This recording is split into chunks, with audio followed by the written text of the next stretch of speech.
1 hour, so we will not be able to address all your questions. So we will try to do so also in the afternoon in the feed post tool of SpotMe.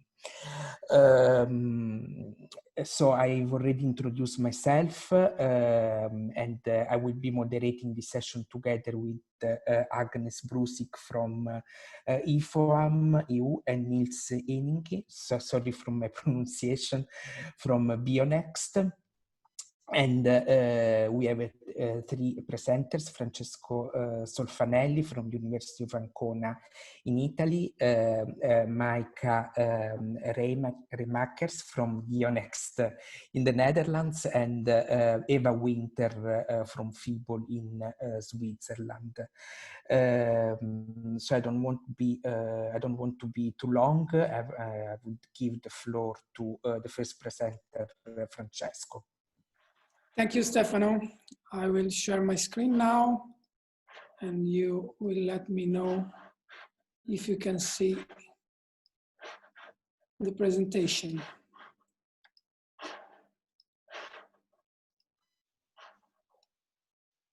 Okay, is it okay? Yes, I can see it. Okay, good morning, everybody. Thank you, Stefano, for presenting me. Well, as Stefano said, I'm involved in the LIVESEED project in the task 1.1, and this is our task at the aim to collect information on the current production and use of organic seed in each member state and to produce an overall statistic at EU level. Yeah, sorry.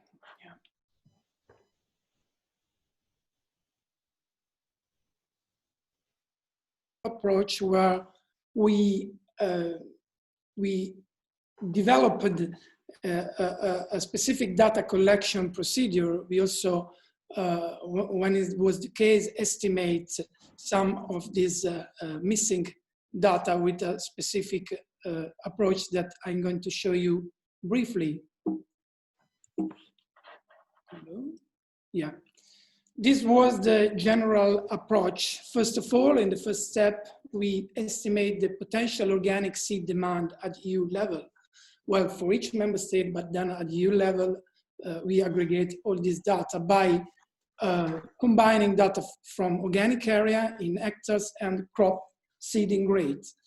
Then once we had the potential organic seed demand through several interviews addressed to farmers, and then also to several experts around Europe, we try to split this potential demand to estimate the 3 main components of the seed use in organic farming, which are organic seed supply, untreated conventional seed supply, and organic farm-safe seeds.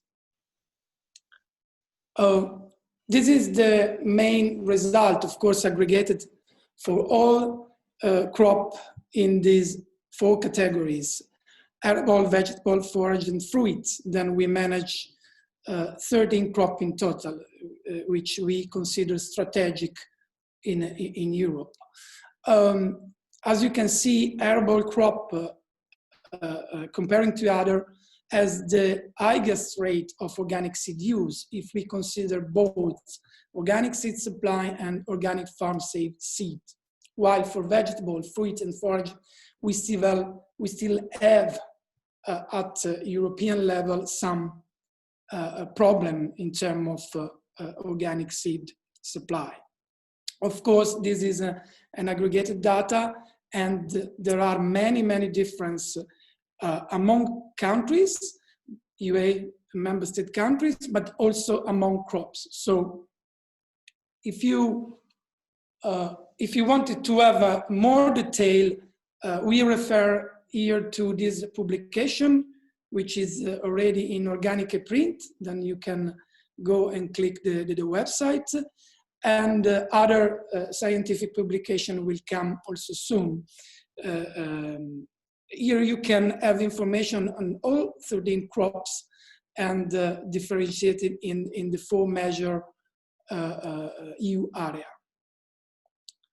As I said, there are differences. Here we pick up 2 crops just to show you what we did.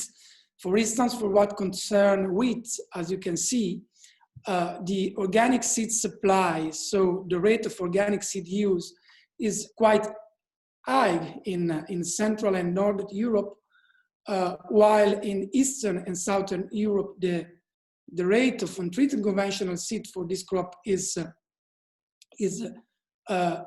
above the 50% of the total potential seed demand. So for this crop, we can see that there are differences among countries and, well, among EU areas. The situation is a little bit different for vegetable. For instance, here we report some data for carrots. Well, for carrots, the situation is quite similar in all EU regions, in all countries, despite the fact that in Central and in Northern European Europe, this crop is much more used compared to other areas. But here we can see that in all countries, in all regions in Europe, there is a lack of organic seed supply, while untreated conventional seed is in most of the cases above the 80%, 85% of the total potential demand. Beside our estimate, we have also noticed that according to our data, for both wheat and carrots, the volume of derogation computed as the ton of seed for each 1,000 hectare for crop does not decrease over year. So we didn't notice any decrease during the last 3 years under our analysis. And also, if we have a look at this scatter plot, this figure is showing the relationship between the volume of derogation granted for wheat in UA and the hectares of organic crop. What we can see now here is that in all UA country, here are displayed around the 90% of confidence interval, which indicate that there is the correlation between the volume of authorization and the hectare. And this correlation does not change among countries. So there are countries which are above the line, like Germany, Austria, France, and Switzerland, where the situation is a little bit much better, well, is a little bit better than other country, but not that much better. So there is still a dependency on the derogation institute also in the country where organic supply is well established. Well, here we go briefly at the conclusion, and here we can say that this report provides a first estimate of the current supply and demand for organic seed in Europe. And the aim of this report was to increase transparency, so to give seed supplier appropriate investment decision, to give farmers information that they need to have appropriate purchasing decision, and also information for policymakers, which need to make and to have appropriate level of knowledge for making regulation and support measure. And this is particularly true and especially relevant as the new organic regulation has announced the phasing out of derogation from here to 2036, and also because of the political agenda for what concerns farm to fork strategy as ambitious aims from here to the end of this 2030. So, however, for having good statistics, what we believe that we need good data quality. And according to our experience among this project, then what we can say is that in order to increase the reliability of our estimate, there are some issues that should be solved at European level. First of all, we need better data availability on your cropland. So we estimate when we had missing data on organic cropland, we estimate with multiple imputation, but of course, multiple imputation and other imputation techniques are not substitutes of good data. We also need a good quality reporting in derogation at your member state. Our project has proven that some report and derogation report are not fully reliable in terms of availability, accessibility, reliability of data, and there were also some problem of harmonization in crop classification. We also may need accurate data from the European Seed Certification Agency among Europe. So at the present, there is no possibility to distinguish between organic seed production and conventional seed production. And this may be very helpful in the consistency check of our data.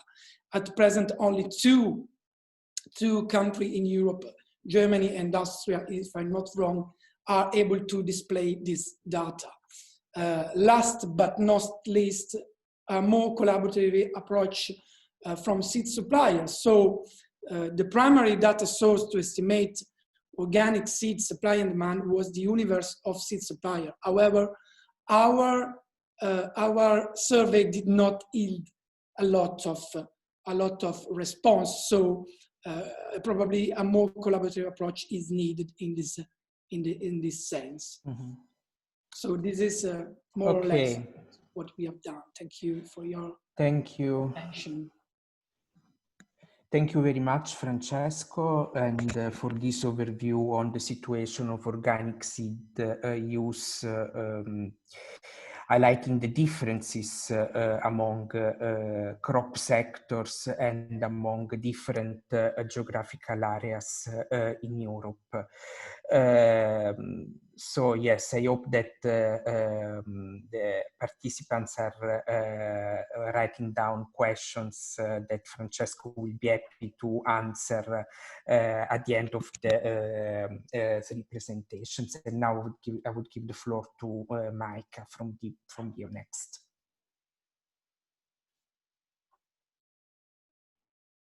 Thank you. Just 1 second. Yeah.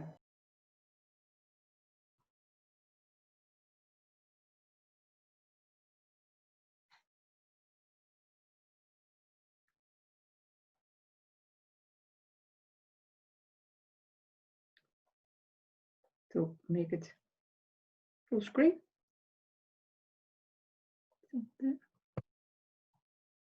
Voila. Thank you. You're welcome. Good morning, everybody. I will, in the next 2 minutes, tell you something more about the different incentives that can be created for farmers to use organic seed. First of all, I will go into the question, why do we need incentives for farmers? Then I will explain the different types of incentives that exist. And then sorry, Maaike, yes? we see your presenting view and not the, we see the notes on the side. Maybe you want to change that. Voila.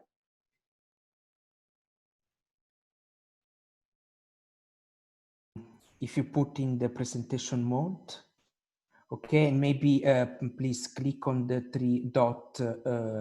Yeah. Yes, okay. And it should be, yes, the option above, I think. This is better?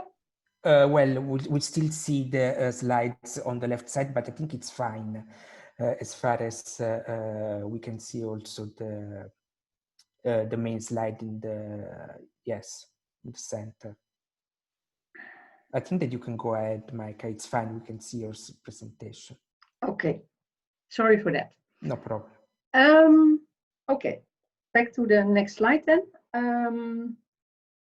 Why are incentives needed, the different types of incentives, and then I will go a bit more into detail on some examples of incentives that are implemented in practice and that we analyze within the LIVESEED project. First, why are incentives needed to use for the use of organic seed? I think you see the whole slide now already. That was also not my intention. That's true. You see the whole slide? Yes, we see also the slide on your left. Yeah, it's okay. But it's okay, I think. Yeah, yes. It's okay. First of all, it's needed to compensate for disincentives. If you look at it from the perspective of the farmers, if they look for organic seed, the choice is often more limited. Organic seeds are in general more expensive, and there are some concerns about the quality of seeds. And at the same time, the advantages of organic seed are not always seen. This is something that we hear a lot from, also from the seed suppliers, that farmers not always realize what is really the difference between organic seed and conventional untreated seed. So the farmers say the varieties are usually conventional too. And if conventional seeds are used in organic farming, of course, they also need to be untreated. And this is in fact a bit misleading term, because here untreated only means untreated after harvest. And the third reason why we need non-regulatory incentives to use organic seed is that the regulation is not always a solution.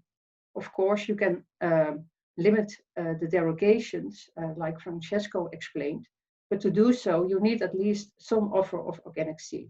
Otherwise, it's not functional. There are different types of incentives. First of all, the economic incentives. Farmers can, for instance, get a discount on the price of organic seed, or the other way around, a premium price for the product made with organic seed. And this can, for instance, be the case if the trader or the buyer of the product is asking them to use organic seed.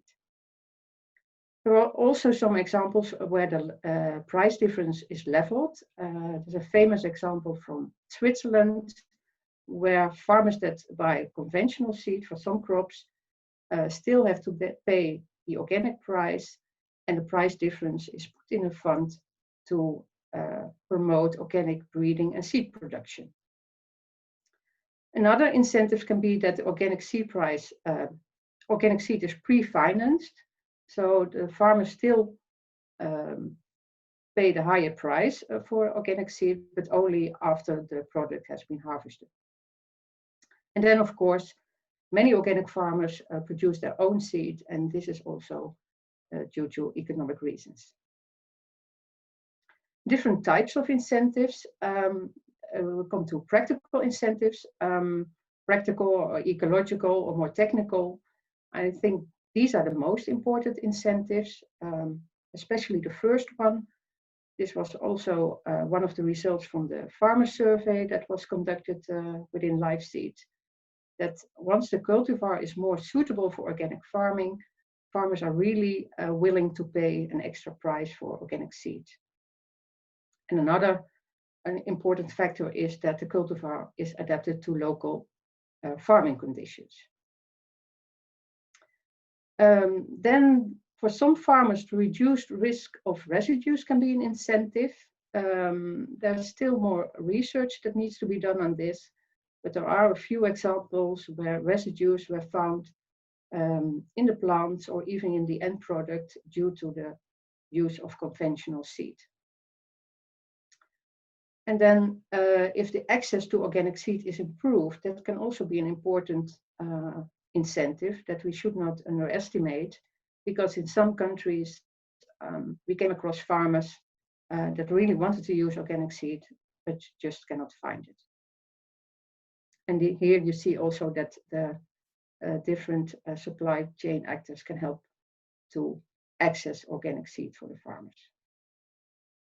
And finally, the third category of incentives are the social incentives. these are more the internal incentives for the farmers. If you ask farmers why they use organic seed, they sometimes reply that it increases the integrity of the organic product, or they simply say, because I'm an organic farmer. Also, living up to consumers' expectations is an argument. And the third social incentive is, if there's a level playing field in place, for instance, all farmers in a certain country, but this can also be within a cooperative, for instance, if they all use organic seed, then farmers are also more likely wanting to use organic seed. Then a few examples.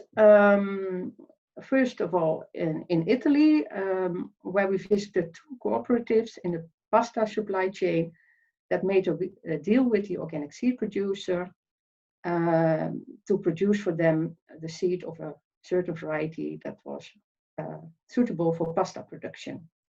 And by doing this, by this collective purchasing, the organic seed became cheaper. And in addition, the cooperative pre-financed the seed for the farmers. Another advantage for the farmers was that they, well, if you ask, when we interviewed the farmers, they said, we received a variety that is most fit for the product for a good price, and we don't have to search for it. So for them, it was really attractive. And in the end, organic seed also helped to promote the end product. The second example is from Romania, where we visit in the Tulcea region, a farmers cooperative that aims to become self-sufficient in organic seed production and use. Maybe it's good to mention that in Romania, there are many farmers that are seed producers and also certified to produce seed. The farmers in the cooperative preferred a farm-safe seed because this was regionally propagated and therefore better adapted. And since there are very few offer of organic seed from seed companies in Romania, they rather had this seed than imported seed. But the quality of the seed was not good enough, so the cooperative purchased a seed processing plant. This improved the quality of the seed, and the members received also a discount and a higher price for the end products. The last example is from my own country, from the Netherlands, concerning spinach. Organic spinach in the Netherlands is mainly produced for the industry market. In this market, the supply chain is very cost price oriented and also dominated by basically one variety. Well, some of the farmers wanted to use organic seed, but for the seed producer, this was not so interesting because spinach seed is quite difficult to produce, and you need many, many seeds for 1 hectare of spinach. So to solve this problem, an agreement was made between the seed producer and the trader, and thereby the farmers could use the variety that they wanted, and they shared among each other the extra cost of organic seed. Finally, and I think this is something also for to discuss later today, very interesting would be also if the use of organic seed is rewarded in the market. And there are a few examples where this is already the case. The example on the right is from Vitalis in the USA, where they cooperated with a tomato producer to promote the use of organic seed. And the example on the left is from Germany, Rodelica, and that is not only organic seed, but also an organic variety. Well, I come to the end of my presentation. If you want to know more details about the different examples or the different incentives, please have a look on the LIVESEED website. There are different documents there. And there's also a nice video where with short interviews with different farmers across Europe. And there they tell in their own words why they use organic seed. Thank you for your attention. Thank you, Maaike, for showing these three interesting examples of good practice and incentives for boosting the not only the use of organic seed by the farmers, but also to encourage the production, the supply of organic seed, which is clearly essential. And I think, yes, that we can go to the last presentation. As I said, please feel free to ask any questions, to write down questions in the chat, and we will be more than happy to provide an answer. And yes, now I will give the floor to Eva.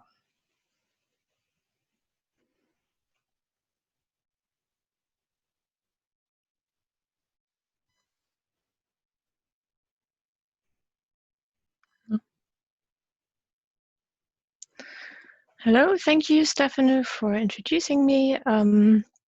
Yeah, I'm a PhD student at FiBL Switzerland and the University of Gießen, and I'm doing my PhD in the life. And I'm looking at interventions on how to smooth transition and how to find long-term solutions to obtain 100% organic seed. And today I'd like to show you part of the work I've done. It's a case study on the seed and breeding value chain of organic carrot production for the late fresh market in Germany. And what am I concretely looking at? It's, as I just said, this case study. And my research questions here are which interventions are promising to increase organic carrot seed use and production, and what are the impacts of the different policy interventions along the organic carrot seed value chain. And this is with respect to organic seed use and production, and also with respect to gross margins at the different value chain levels. And on this slide, you can see the distribution of seed in the case I'm showing you. It's around 90% of not chemically treated seed that is used, generally less expensive, a wide range of varieties. Around 10% is organic seed, of which 9% is organically multiplied seed, and around 1% is made up of organically bred cultivars. Here is an overview on the materials and methods that I'm using. It's an ex-ante assessment, which means it's an assessment of the future. And for this, we use a simulation model to see how the status quo would change in the future under certain changing conditions, like different interventions that we are testing.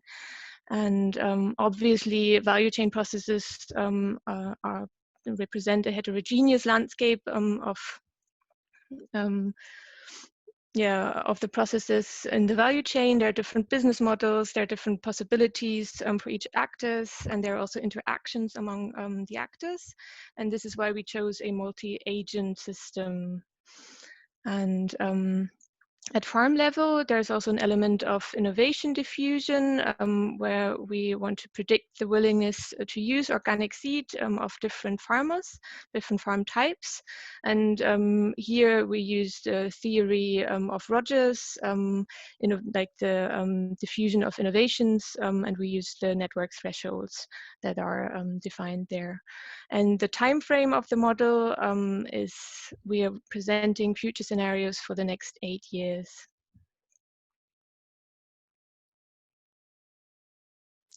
Just to give you a bit more background on the innovation diffusion, that means how probable is it for a farm to use organic seed, and there we analyzed part of the LIVESEED farmer survey and applied this to statistical agricultural data from Germany.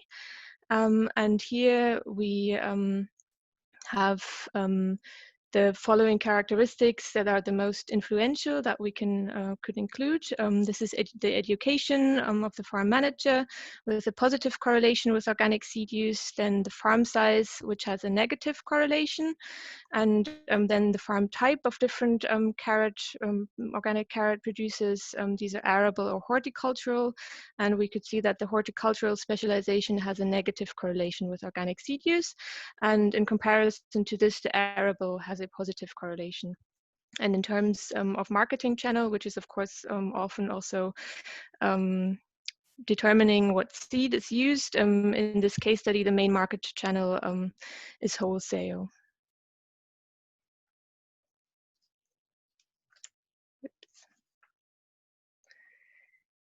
Here you can see an outcome from the modeling, also based on the innovation diffusion.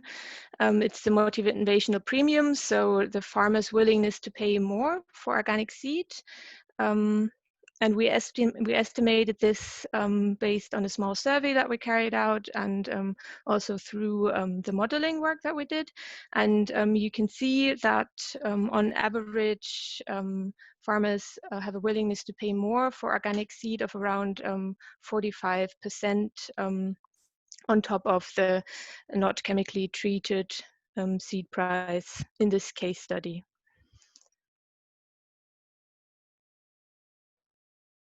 Another aspect of this case study is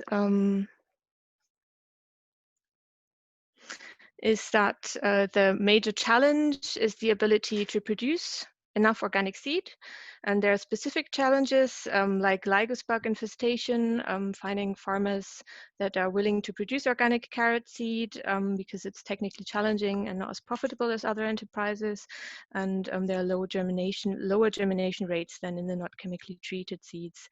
And in order to model this seed market, we assume that there is, due to these challenges, quite some uncertainty about the technical advancement. So we apply 3 scenarios: a slower, a faster, and a sufficient seed production development, like for organic seed. And this is based on the demand from the farmers, and also the ability to increase production capacities. And this is based on expert estimations.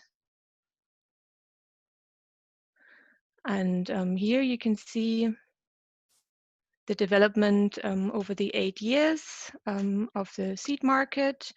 And you can see that the declining line shows the use of conventional untreated seed. If there's a gradual phasing out of derogations over 6 years in place. And the upper increasing line shows the uptake of organic seed if there was enough organic seed available. And that shows that farmers would start using it and not switch to other crops because of the higher seed price. However, as I've mentioned before in the slide before, it's more realistic in this case study that the uptake would be somewhere in the red area. You can see in the graph, we would probably be too little organic seed production. And yeah, the red area shows is the area between the slower and the faster organic seed production advancement that we've determined. And here you could see that there would be an organic seed shortage if the derogations would be phased out too quickly. Here is an other preliminary outcome of our modeling showing a subsidy or equivalently a price premium. And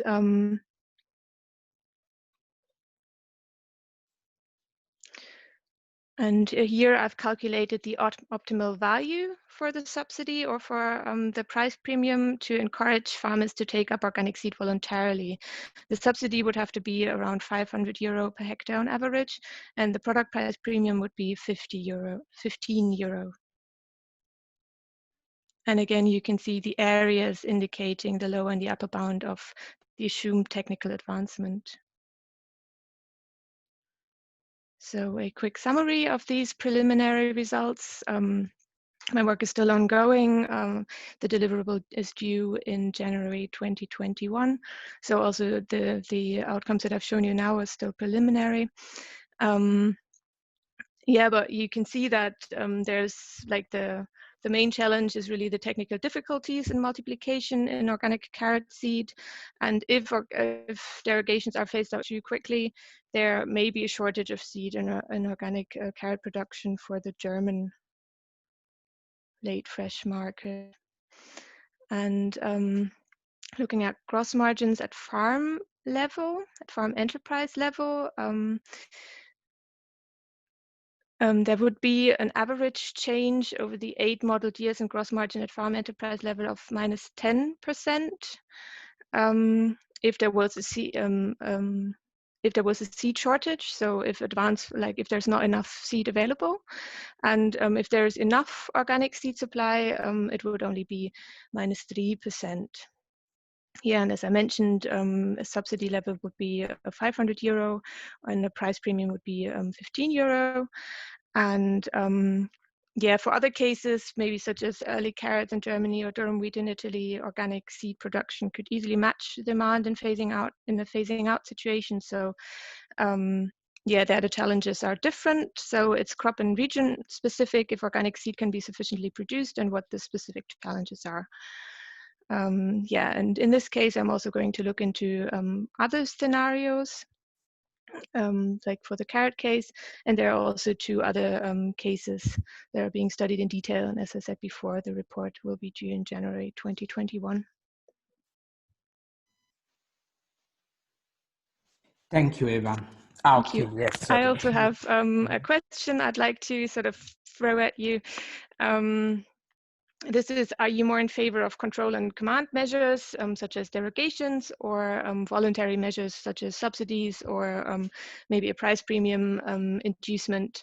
So I'd be curious what you think about that. Thank you for your attention, and happy to answer any questions that you have. Thank you very much, Eva, for showing the results of this, well, the preliminary results of this ex-ante evaluation and the possible scenarios and the outcomes of the different measures, in particular the phasing out of derogation and the subsidies, and what would be the impact on seed supply and gross margins at the farm level. So I think that you have started drafting some questions, and please do not hesitate to put questions in the chat also for Eva's presentations, and if you have any thoughts regarding the open questions that Eva showed at the end. So maybe we have still 20 minutes now available, and I can see, yes, that there are some questions from the chat. Maybe I would start with the questions that are mainly addressed to the first presentation. I will read one question for you, Francesco, from Paola Andreoni. In terms of having better reporting with regards to derogation, is that going to cause more admin work for farmers, which could be an obstacle? I don't know if, Francesco, you want to answer, to try to answer, or and then maybe Maaike as well. Sorry, I was muted. Yes. No, what I mean in a better derogation report is that there should be more harmonization among EUA countries, because what we noticed briefly during our reporting is that sometimes there is a problem of description of the crop species, the quantity sometimes are displayed in ton or in number of seeds. So it's difficult to merge all this data and to make statistics which are reliable if the data are not easily readable and reliable itself. Mm-hmm. So it's not that I wanted to burden more the farmer as they are, so already. Mm. Maaike, do you want to add anything? Yeah, I think one thing that also differs per country is that in some countries, derogations are asked and not always used. Especially the seedling producers, they can ask derogations in the name of the farmers, and they just, at least in my country, they ask for sometimes for millions of seeds for derogation because they don't want any trouble in the season. So, while I know that in other countries, farmers only get a derogation exactly for the area that they grow a crop on. So that makes that kind of differences makes it also hard to compare the data. Mm-hmm. Thank you, Maaike. Another question, again, mainly related to the first presentation. In terms of seed suppliers not being collaborative in providing data, what is their motivation to do that? Yeah. Again, Francesco and Maaike. Yeah, I tried to answer this question, which is not very easy to. Well, of course, the data in a certain way is sensitive for the seed supplier. So from our side, it's understandable that the company are not very inclined to provide this data. So it's our market data. So, well, the only one motivation that I see now, at least for the small producer, multiplier, it could be at the moment the need of information.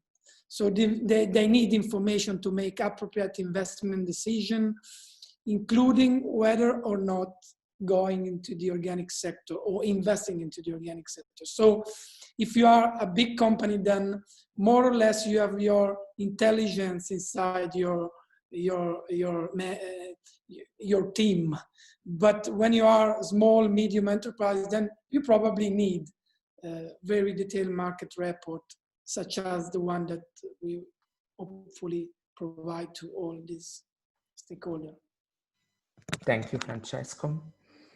And Maaike or Eva, do you have anything to add? No? Okay. So there is a question for you, Maaike. It is a rather long question. How do you deal with certifying authorities that allow the use of conventional non-treated seed, even when organic seed is available on the market at a comparable price, maybe just 10–20% higher? And then an addition, farmers are getting smarter and requesting variety that is not available in organic, for example, for lucerne, but it is totally comparable to the organic one or even worse for the conditions. Well, starting with the first questions, well, the best way to deal with this is to put it on a database, because from a legal point of view, organic seed is only available when it is on the national database. And what we see now in many countries still is that the database is not functioning well. So there is some organic seed on the market, and farmers that want to use it can find it, but farmers that don't want to use it can easily avoid it and still get a derogation. So the control bodies, they need to rely on the database. And if it's on the database, a derogation should not be granted. Yeah, and if that is still the case, then it's something that you have to speak to your authorities about. We cannot really solve that. Mm-hmm.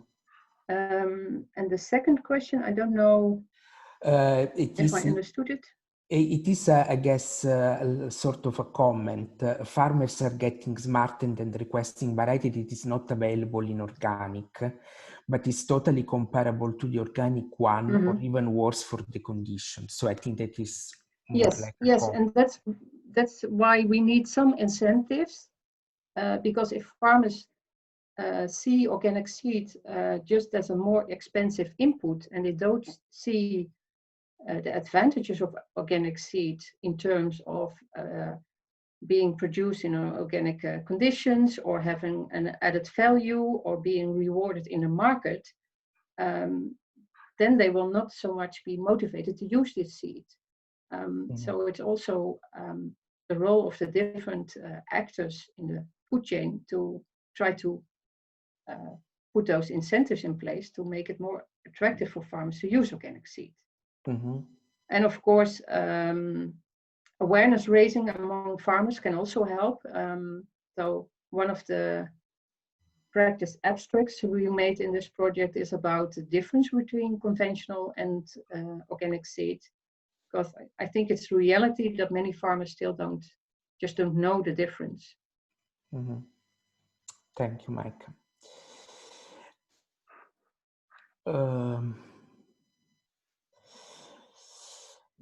There is also another question maybe for you, Maaike. Do we see cooperatives or collectives who breed and move seed only amongst themselves? My feeling is that to move crop variety breeding forward for diverse and integrated whole system approaches, of which organic is the most significant example, then legal structures would need to exist that currently do not. Well, probably this is more already gives the answer to the question. I don't know if we want to elaborate of this first part. Do we see cooperatives or collectives who breed and move seed only amongst themselves? Or it is quite self-explanatory?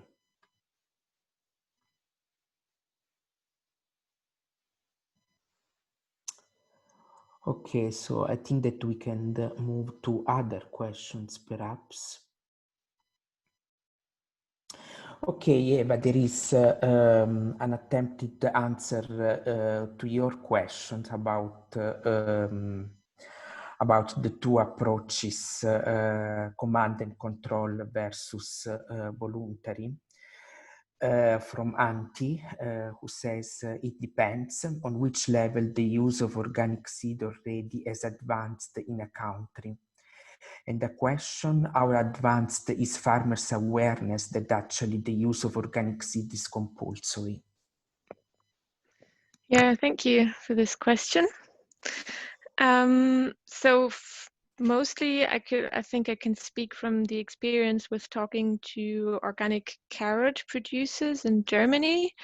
I think the awareness that you actually have to use organic seed is quite high, like that it's compulsory. It's from my feeling, farmers sometimes get a bit upset when you talk to them about it, because it's a bit of a, I don't know, maybe an ethical conflict, because they know they should actually use it, but then they kind of prefer the seeds or the cultivars also behind the seeds that they've used before. And yeah, obviously they would have to pay more for organic seed, and then they don't really know what they get. So I think it's kind of quite emotional actually as a subject, but they certainly know that they should actually use it. And I think they're also aware that actually consumers kind of expect them to use organic seeds. So yeah, I think it would be important to find a solution for this fast. Thank you, Eva. Another question, in terms of farmers' concern about the quality of organic seed, are there reasons known for such concerns? I don't know if any of you wants to respond to Paula and to Paula's question. From my, well, I can yes, start. From the farmer survey. Yes, I can start to attempt an answer. The main reasons from the farmer survey that, yes, the farmers reported was germination problems, much more than pests and disease. And again, it depends on the crops. In terms of pest and disease, actually, the farmers claim that the quality of organic seed is pretty the same with untreated conventional seed. To be fully comprehensive, I would say that one actually perhaps the most important reason reported by the farmers as a barrier to use organic seed is the lack of availability of a wide range of varieties that they can choose, especially varieties which they consider suitable to their local farming conditions. So yes, the two main reasons are germination problems and less availability of varieties compared to conventional seed. I don't know if you want to add anything. No, I think it's enough. Let's go to other questions.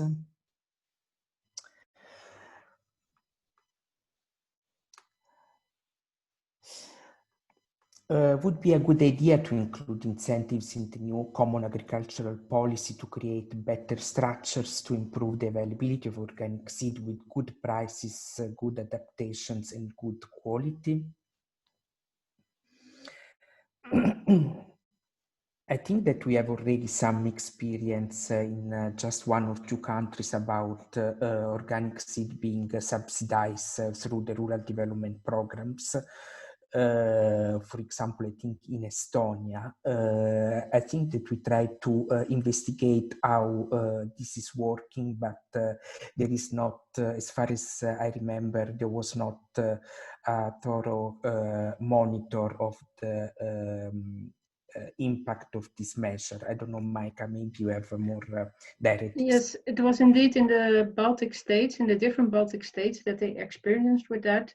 Not there were two options: either organic seed production, which is also in those countries often done by the farmers, is subsidized, or the use of organic seed was subsidized. And in fact, they introduced it as a negative subsidy. So if you would not use organic seed, you would receive less subsidy, so not the full amount that you were entitled to. But like you said, we didn't investigate the effect. The farmers were quite positive about this, but you have to keep in mind that this was implemented in countries where it's actually the farmers producing the organic seed. And if you would do this in a country where there's many seed producers, then maybe you would get some market distortion there. So I think you cannot use it in all countries. But in the Baltic states, they were pleased about this, the farmers. Mm-hmm. Thank you, Maaike. I think we have one comment from Anne. I like the idea that growers that don't use organic seed pay a lump sum, which in turn is used to enhance organic breeding. In that way, there is no negative cost difference if you use organic seed. Okay, this is a nice suggestion from Anne. I don't know if you if we came across similar already existing examples. I think it's the example in Switzerland, where they do it this way, yeah, and it seems to be working fine, at least for some crops. However, it's the same problem as Maaike just mentioned, that this is in Switzerland. It's possible in this way because it's a private association, BioSwiss, where every organic farmer has to be a member. And within this association, they can implement this measure, but for like if it's like, I think they tried to implement it in France as well, and this was not possible due to EU competition regulations. But of course, yeah, a positive subsidy, something voluntary in this case, would be the way to go in other countries. Okay. Or it could, of course, also be maybe it could be done in a private association, also in Germany, maybe in Bioland or Demeter. I could imagine that as well. Okay, thank you. Thank you very much, Eva.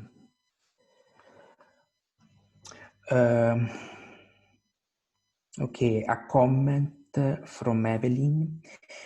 Penalty, those farmers who have no availability of organic seed do not seem so fair.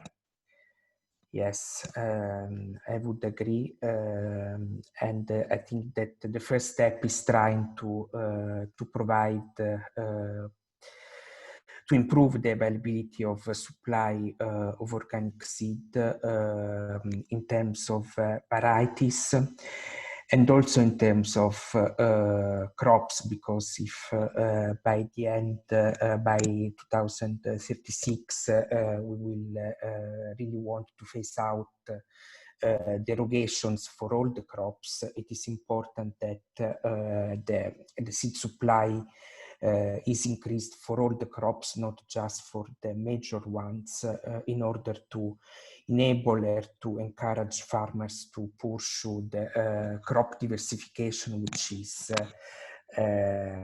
critical in the sense of organic farming. I don't know if Eva or Maaike, you want to add anything to this penalty approach, or it is quite self-explanatory. Yeah, and I mean, I don't think it's a good idea to create disincentives for using conventional seed. It should be more about motivating farmers to use organic seed. I think that's a more effective strategy. Mm-hmm. Thank you, Maaike. Yes, I think that our session is getting close to an end. Thank you very much again to the participants and Francesco, Maaike, and Eva, and for all the questions. I hope that yes, we have tried to answer as we can. And again, I would like to reiterate that it is possible in the afternoon for you to ask questions again, which are related to this session. And also we will try to answer to those questions that we didn't manage to answer during this session. So feel free to do so in the on Spot Me in the feed post. So I think that we can close the session. I think that there is a short break, and then there will be the plenary where the outcome of the other sessions as well will be presented. So thank you all, and see you later. Bye-bye. Thank you. Bye-bye. Bye. Thank you. Bye.